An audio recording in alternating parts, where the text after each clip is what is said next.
একজন প্রশ্ন করেছেন, আমার এক ভাইয়ের সামনে বিয়ে, কাবিন নিয়ে কথা কাটাকাটিতে তিনি তার হবু স্ত্রীকে বলেন, আমি মুসলমান হয়ে থাকলে তোমাকে বিয়ে করব না। আল্লাহর কসম খেয়ে তিনি এই কথা বলেন। কিন্তু সমস্যা সমাধান হওয়ার পর তিনি ঠিক করেন যে এই মেয়েকেই বিয়ে করবেন। এখন তিনি নামাজ পড়েন, ইসলামের নিয়মে বিশ্বাস করেন, যতটা পারেন আমল করেন, কিন্তু কসমের কাফফারা দিতে তিনি আলসেমি করছেন। এমত অবস্থায় কাফফারা না দিলে এই কথার জন্য এই মেয়েকে বিয়ে করলে তিনি কাফের হয়ে যাবেন কিনা। এই মেয়েকে তিনি যদি বিয়ে করেন তার মানে তিনি কসম ভঙ্গ করছেন, তাকে কাফফারা দিতে হবে। আর কাফফারা, কসমের কাফফারা খুব কিন্তু কঠিন বিষয় না।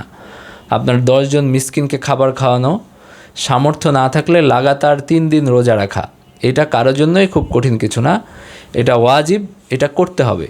তো সুতরাং ওনার উচিত গুরুত্ব দিয়ে কসমের কাফফারা দেওয়া।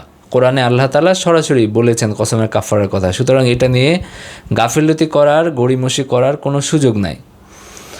আর কেউ যখন কসম খায়, সে যখন বিপরীত কোনো দিকে যদি ভালো বিষয় থাকে, তাহলে ইসলাম কিন্তু কসম ভেঙে সে ভালো বিষয়টাই করতে বলে। মানে এক সময় কসমকে মানুষ অলঙ্ঘনীয় মনে করত, কসম ভঙ্গ করাকে মহাপাপ মনে করত, অনেক ক্ষতি হয়ে যাবে এরকম মনে করত। কিন্তু ইসলাম যেটা শিখিয়েছে সেটা হলো যে না, তুমি কসম খেয়ে ফেলেছো, ঠিক আছে, ওই কাজটা যদি ভালো হয়, কল্যাণকর হয়, তাহলে ওই কাজটা তুমি করো, কিন্তু কসমের কাফফারা দাও। তার মানে কসমের একটা প্রতিবিধান হলো এবং তুমি ভালো কাজটা করো। নবীজি সাল্লাল্লাহু আলাইহি ওয়াসাল্লাম হাদিসে বলেছেন যে আমিও যখন কোনো কসম খাই, যদি ভালো কিছু আমার সামনে আসে, আমি কসম ভঙ্গ করে ওই ভালো কাজটাই করি। মানে উম্মতকে শেখানোর জন্য তিনি এই কথা বলেছেন।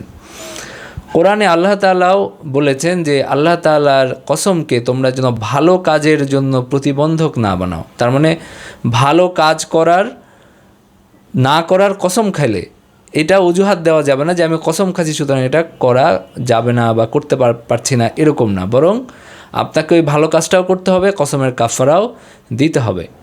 তবে কসমের কাফফারা না দিলে তিনি যে অমুসলিম হয়ে যাবেন, ব্যাপারটা এরকম না। এই ধরনের কথা, এগুলো আসলে মানে অনর্থক কথা। এইভাবে বলা উচিত না যে আমি মুসলমান থাকবো না, ইসলাম থেকে বের হয়ে যাব, এইভাবে বলা উচিত না। তাকে যত দ্রুত সম্ভব কসমের কাফফারা দিয়ে দেওয়া উচিত। আর এটা তো সুযোগ আছে, এরকম না যে এটা ঘটে গেছে আর এই ছোট একটা বিষয় এটাকে ঝুলিয়ে রাখবেন, এরপরে হলো মানে না দেওয়ার সুযোগ খুঁজবেন, এটা ঠিক না। বরং অবশ্যই কসমের কাফফারা দিতে হবে।